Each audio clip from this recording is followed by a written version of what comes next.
যুক্তরাষ্ট্রে অভিবাসন নীতি নিয়ে বিতর্ক যখন তুঙ্গে, ঠিক তখনই নতুন এক সিদ্ধান্তের কথা জানালো মার্কিন স্বরাষ্ট্র নিরাপত্তা বিভাগ ডিএইচএস।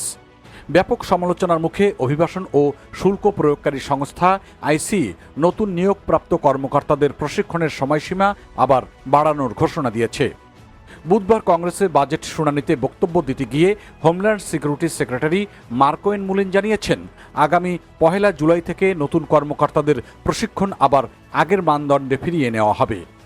এর ফলে বর্তমানে সংক্ষিপ্ত করা প্রশিক্ষণ কর্মসূচি পুনরায় পূর্ণাঙ্গ রূপ পাবে। সাম্প্রতিক মাসগুলোতে ট্রাম্প প্রশাসনের অভিবাসন দমন অভিযান আরও জোরদার করা হয়েছে। এর অংশ হিসেবে গত বছর কংগ্রেস থেকে অতিরিক্ত $1 বিলিয়ন বরাদ্দ পাওয়ার পর আইসি প্রায় 10,000 নতুন ডিপোর্টেশন অফিসার নিয়োগ ও প্রশিক্ষণের পরিকল্পনা গ্রহণ করে।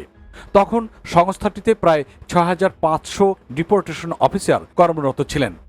তবে জনবল দ্রুত বাড়ানোর এই প্রচেষ্টা শুরু থেকেই বিতর্কের জন্ম দিয়ে আসছে। বিভিন্ন সংবাদ মাধ্যম ও সাবেক কর্মকর্তারা অভিযোগ করেন, দ্রুত কর্মকর্তাদের মাঠে নামাতে গিয়ে প্রশিক্ষণের মান কমিয়ে আনা হয়েছে এবং গুরুত্বপূর্ণ কিছু বিষয় বাদ দেওয়া হয়েছে। যদিও বরাবরই এসব অভিযোগ অস্বীকার করে এসেছে ডিএইচএস এবং আইসি। সংস্থাগুলোর দাবি, নতুন কর্মকর্তারা এখনও আগ্নেয়াস্ত্র ব্যবহারের প্রশিক্ষণ, উত্তেজনা নিয়ন্ত্রণ কৌশল, সাংবিধানিক অধিকার এবং আইনগত প্রক্রিয়া সম্পর্কে প্রয়োজনীয় শিক্ষা পাচ্ছেন।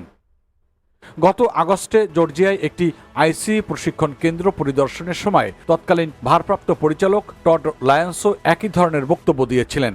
তিনি বলেছিলেন, প্রশিক্ষণকে আরও কার্যকর ও দ্রুত করার জন্য কিছু পরিবর্তন আনা হয়েছে, তবে মান কমানো হয়নি। তবে এখন মুলিনের সর্বশেষ ঘোষণাকে অনেকেই নীতিগত পরিবর্তনের ইঙ্গিত হিসেবে দেখছেন। যদিও তিনি সরাসরি স্বীকার করেননি যে আগের প্রশিক্ষণ ব্যবস্থায় কোনো ঘাটতি ছিল, তবুও আগামী জুলাই থেকে আগের মানদণ্ডে ফিরে যাওয়ার সিদ্ধান্তকে তাৎপর্যপূর্ণ বলে মনে করছেন বিশ্লেষকরা। অভিবাসন আইন বিশেষজ্ঞদের মতে, ট্রাম্প প্রশাসনের চলমান ব্যাপক ডিপোর্টেশন অভিযান সফল করতে হলে প্রশিক্ষিত কর্মকর্তাদের প্রয়োজন।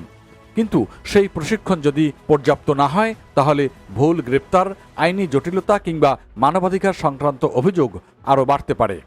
বর্তমানে ট্রাম্প প্রশাসনের অভিবাসন নীতি, আশ্রয় আবেদন প্রক্রিয়া, গ্রিন কার্ডের নীতিমালা এবং ডিপোর্টেশন কার্যক্রম নিয়ে জাতীয় পর্যায়ে ব্যাপক আলোচনা সমালোচনা চলছে।